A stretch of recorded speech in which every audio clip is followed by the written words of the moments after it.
Hace pocos días terminó el Congreso Futuro, que en este año tuvimos la oportunidad de ver muchas materias sociales involucradas, a diferencia de otros años, a propósito también del estallido social. Estamos esta mañana junto a Benito Baranda, él es psicólogo, presidente ejecutivo de América Solidaria, exdirector del Hogar de Cristo, para abordar eso y algunos temas también que están pasando en nuestro país. ¿Cómo está, Benito? Bienvenido. Muy bien, pues muchas gracias. ¿Cómo le fue en Congreso Futuro? ¿Cómo estuvo su experiencia? Bien, pues la segunda experiencia que tuve, estuve en la prehistoria del Congreso Futuro cuando partió.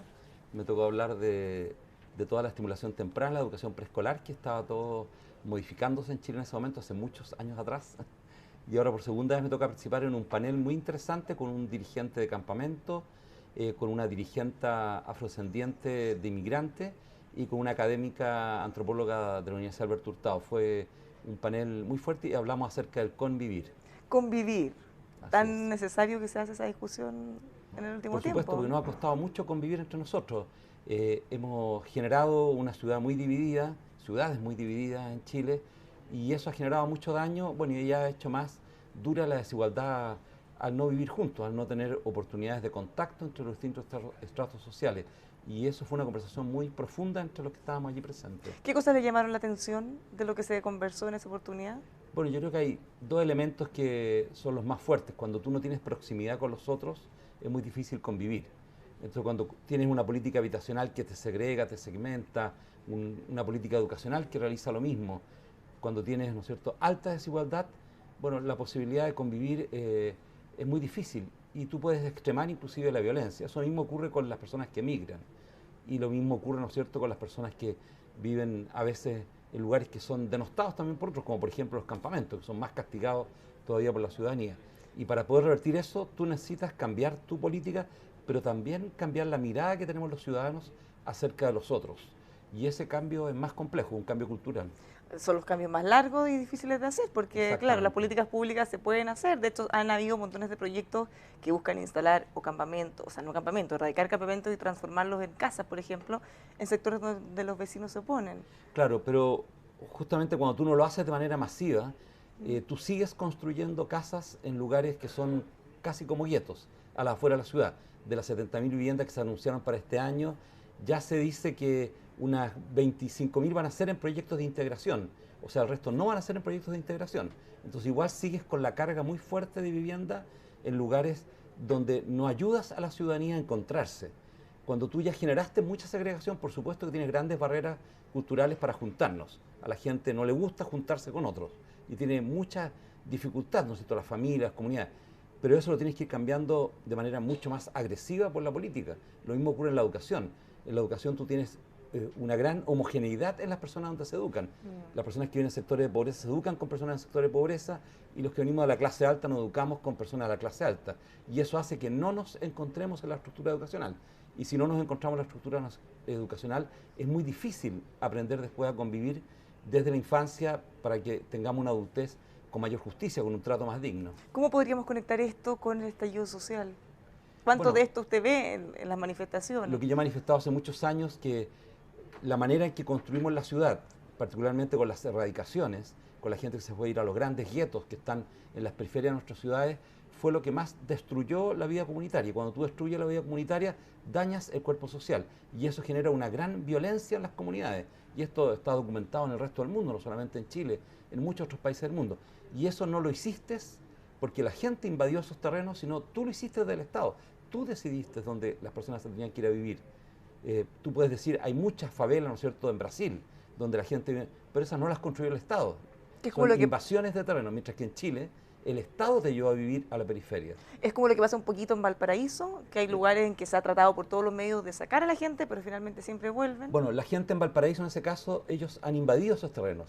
Pero tú piensas en Santiago en el caso de Bajos de Mena, o piensas en Puerto Montt en el caso de Alerce, o en el caso de Concepción o San Pedro de la Paz, una parte importante de Michaihue, o arriba en Antofagasta, donde continúan, ¿no es cierto?, los saqueos, toda la parte alta de Antofagasta, la Oscar Bonilla. Eso lo creó el Estado. Esas personas no vivían muchas veces en esos lugares.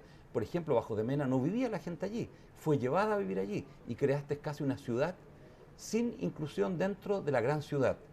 Y armaste un tremendo gueto con grandes dificultades. No porque las familias tienen por supuesto dificultades, pero al juntarlas en ese gueto, bueno, extremaste la inseguridad y las dificultades y dejaste que muchos territorios sean abandonados por el Estado, entonces el narcotráfico tomó el espacio, la delincuencia tomó el espacio de control de esos territorios. Entonces después tiene estas grandes pandillas que hoy día, como ocurrió, ¿no es cierto?, anoche, asaltan una comisaría, 100 personas armadas, una gran cantidad de ellos armados, y que al final lo que hacen es debilitar la presencia del Estado para poder seguir cometiendo delitos, para poder seguir haciendo el narcotráfico. De las cosas que cuesta entender, estas familias que han sido llevadas a lugares bastante periféricos, han tenido distintos problemas de transporte, de disposición de servicios, por ejemplo.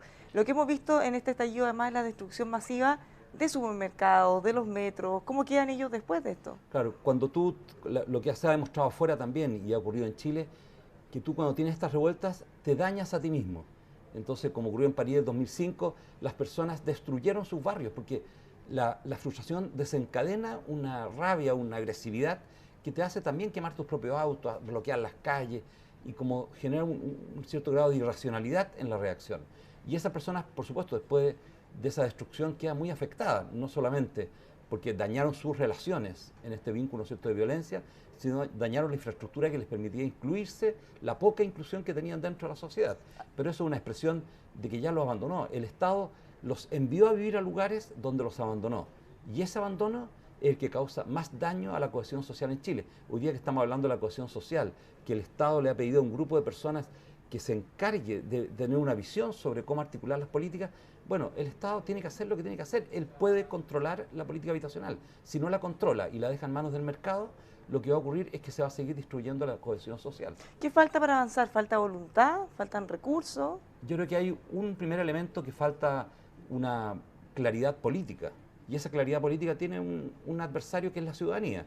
Cuando a ti te dicen que tienes que crear un fondo para mejorar las pensiones más bajas, y tú no quieres que te saquen de tu dinero, es porque ya nos formamos de manera muy individualista y nos cuesta mucho lo colectivo. Y eso se refleja en todas las áreas. Y en todas las áreas, claro, tú no quieres que los más pobres vayan a vivir al lado de tu casa, entonces al final tampoco quieres que se eduquen con tus hijos y tampoco quieres tú recibir la salud que reciben ellos. Entonces, al final te cuesta mucho convivir. Y eso, si el Estado no comienza a cambiar las políticas hoy día, va a ser muy difícil. Piensa tú lo que ha ocurrido con el Sename, va a costar mucho reformar el Sename.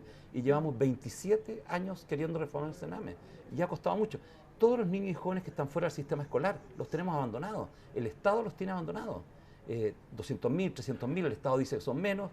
Bueno, los estudios, como por ejemplo el que hizo la Chile con el Hogar de Cristo, dice que son mucho más. Entonces, yo creo que el cambio de la política es lo que más surge. Y hoy día, sobre todo en relación a los niños y jóvenes, bueno, tenemos muy pocas políticas para aquellos que están fuera del sistema. Usted está mucho en terreno, conversa con mucha gente de todos los sectores. ¿Cuáles diría usted, más allá de lo que sale en la encuesta, que son las principales demandas de la ciudadanía? O sea, las cosas más urgentes, lo que se necesita ahora. Cuando tú te metes en la profundidad de las personas, las conversaciones, no en lo epidérmico, de lo externo, sino en la profundidad, las personas quieren tranquilidad e inclusión, un trato justo de parte de los otros, como se ha hablado hoy día tanto de la dignidad, ¿no es cierto? Un trato digno de parte de los otros. Esa profundidad, el libro del PNUD, ¿no es cierto?, Desigual, lo demostró con claridad. Las personas tienen una sensación de ser maltratados por la clase social de donde provienen, ¿ya? Ese sentir profundo de un trato igualitario de los otros es el que más nos cuesta, y nos cuesta en las políticas que yo te señalaba antes. Si tú no construyes viviendas incluidas, es muy difícil. Si no construyes, ¿no es cierto?, escuelas incluidas, es muy difícil. Ese cambio político, si no lo comenzamos a hacer ahora, no lo vamos a poder disfrutar en 10 años más. Y hoy día, por supuesto, hay muchos obstáculos para hacerlo, porque la mayor barrera es la ideológica de parte de quienes gobiernan. Esa barrera ideológica lleva a que sigue confiando en que el mercado va a resolver lo que el mercado no puede resolver. El mercado no puede resolver las políticas públicas en pobreza. Cuando dice quienes gobiernan, ¿se refiere al gobierno en particular o a todas las autoridades? A la ideología que tiene la mayor carga, ¿no es cierto?, en el actual gobierno, porque cuando tú confías ciegas en el mercado ha demostrado que ha dañado a las personas en situación de pobreza, porque los ha llevado a vivir a guetos, le ha entregado una educación muy desigual y, por supuesto, a nivel salarial los ha destruido, porque al final esos salarios los hacen vivir en situación de pobreza. ¿Qué le parece la agenda social del gobierno? Bueno, me parece que es un avance, pero no sigue apuntando a la médula de lo que está debajo del iceberg, lo que está escondido en el agua. ¿Qué es lo que está escondido en el agua? Es que tienes una gran cantidad de niños y jóvenes que hoy día no están incluidos. Por supuesto, la punta del iceberg, tú puedes decir, son las personas mayores, las pensiones, y lo tienes que resolver, lo estás enfrentando hoy día. Pero lo que está debajo, lo que viene, Bueno, hay una gran contradicción dentro del gobierno, porque sobre eso, que es a mediano y largo plazo, hoy día se está haciendo muy poco y creo que lo que queda de gobierno se va a hacer muy poco. Entonces, niños y jóvenes de alguna manera han sido dejados de lado, Por lo hemos supuesto. visto muy presente en las manifestaciones, también en algunos actos violentos e incluso en lo que ocurre con la PSU. ¿Cómo ve usted eso? ¿Se está Bueno, manifestando de alguna yo manera? les pregunto siempre cuando se habla de los actos violentos es ¿quién violentó primero? Cuando tú generas segregación, expulsas a los niños y jóvenes del sistema escolar, ya los violentaste. Cuando la familia los expulsa de sus casas, los violentaste. Cuando los dejas en manos del narcotráfico, los violentaste. O sea, mejor aquellas personas que hablan tanto de la violencia que han causado a estos niños y jóvenes, vayamos al origen de la violencia, porque si no somos un hipócrita.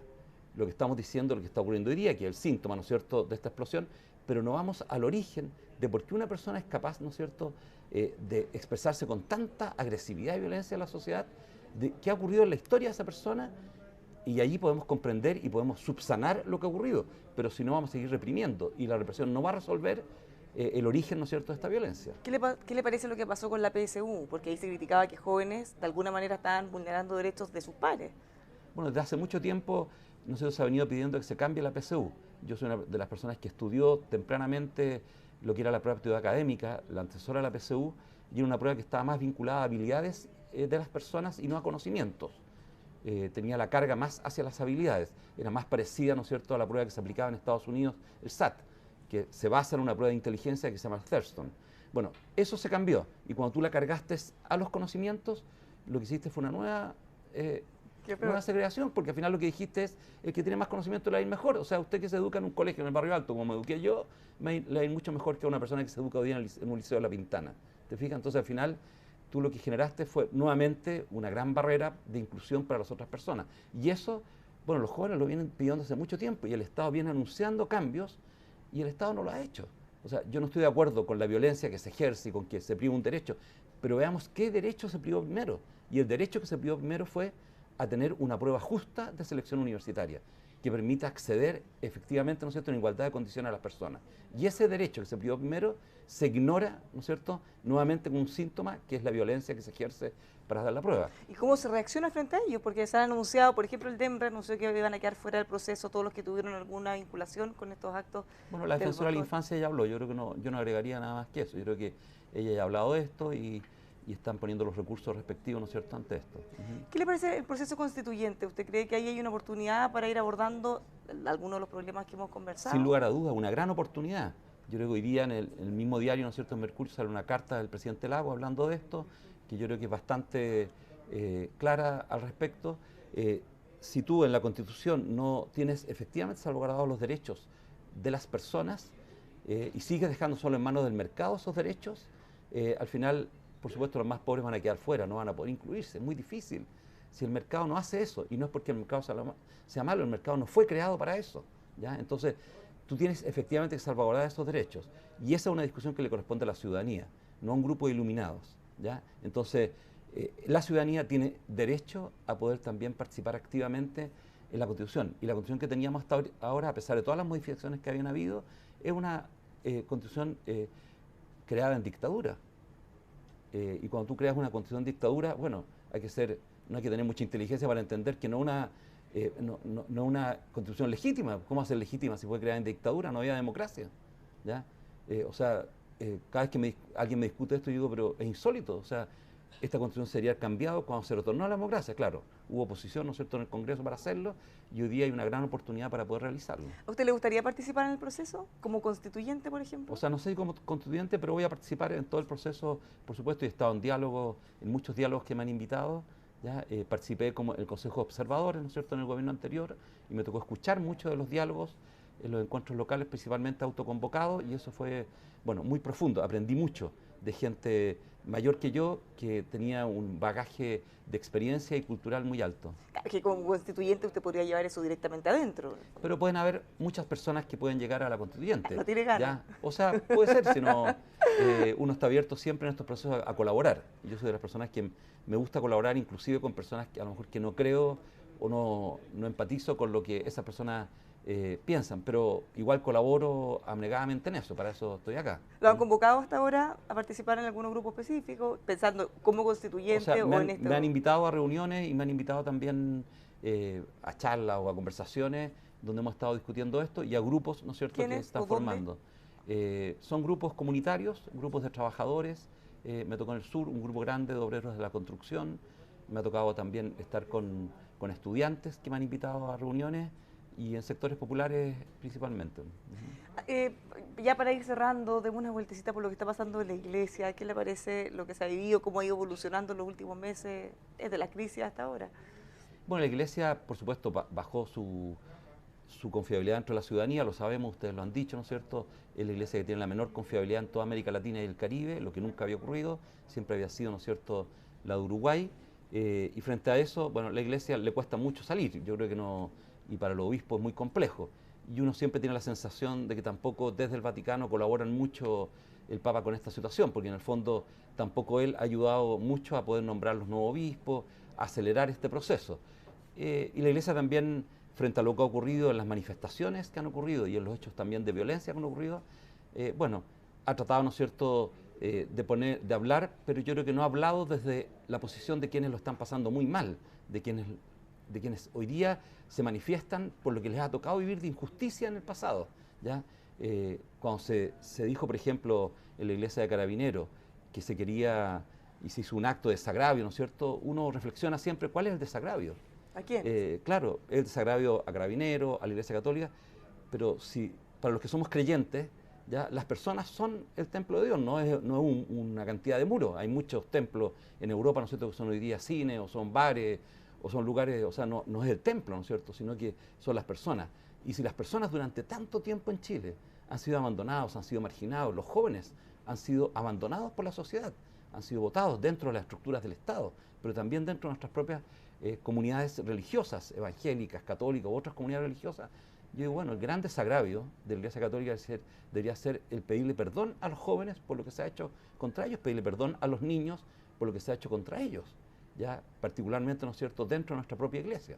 Entonces, yo creo que en eso la Iglesia ha tenido un bajo protagonismo, muy poco liderazgo de sus obispos para poder hablar con mayor autocrítica de ellos públicamente, de lo que ha hecho la Iglesia, y siempre defendiéndose, que yo creo que es una muy mala estrategia.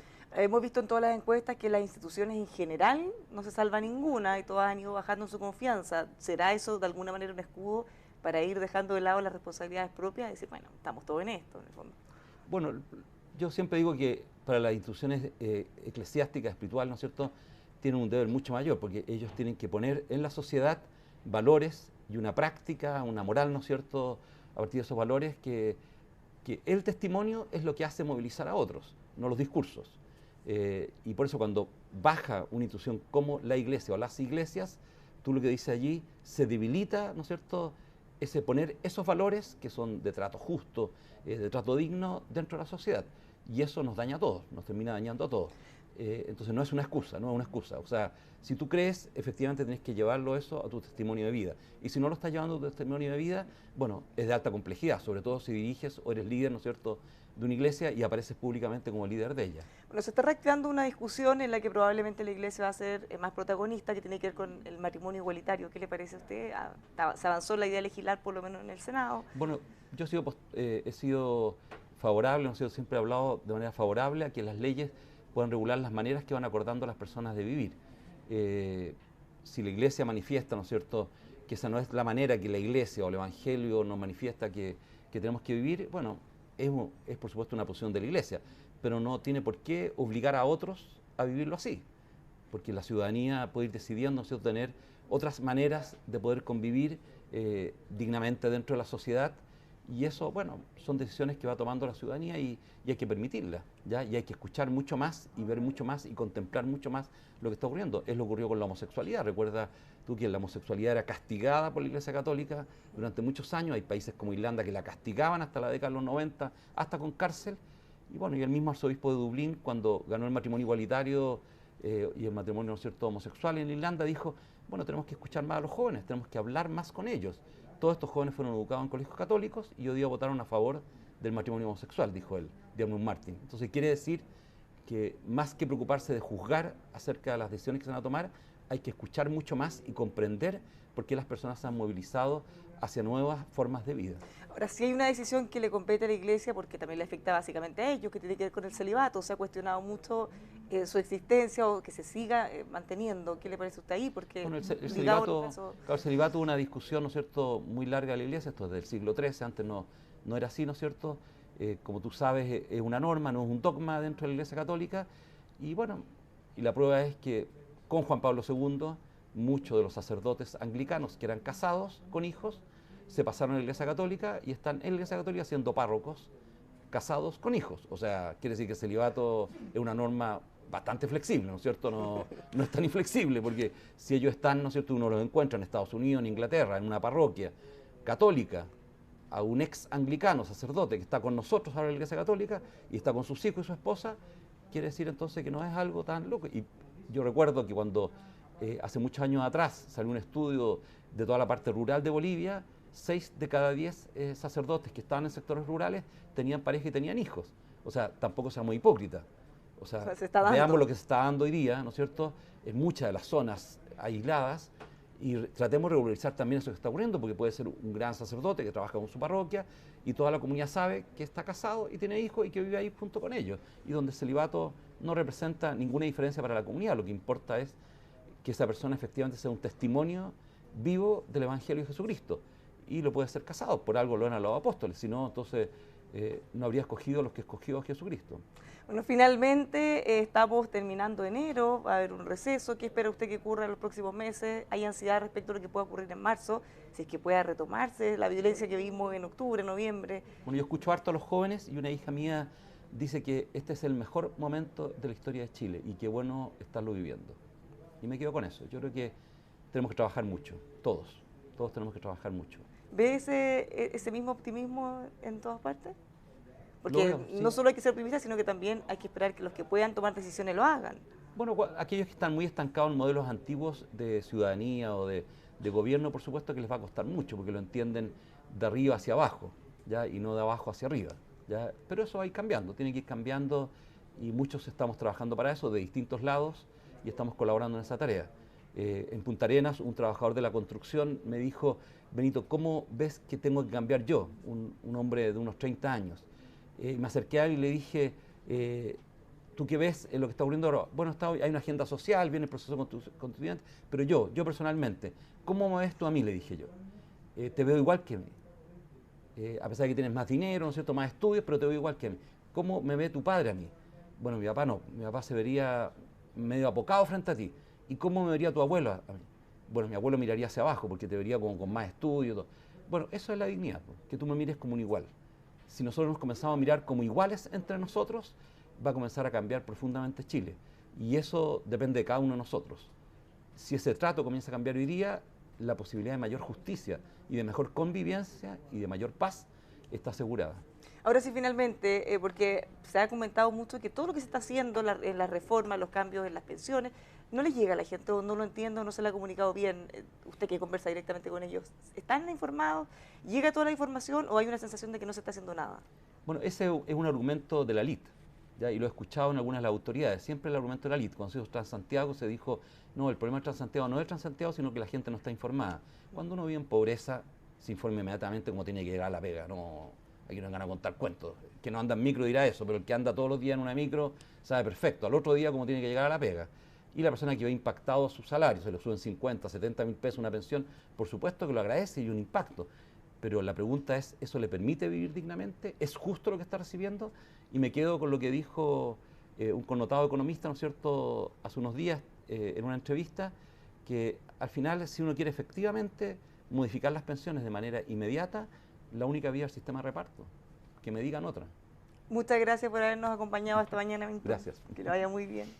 Lo dejamos invitados a que sigan informándose juntos nosotros en emol.com.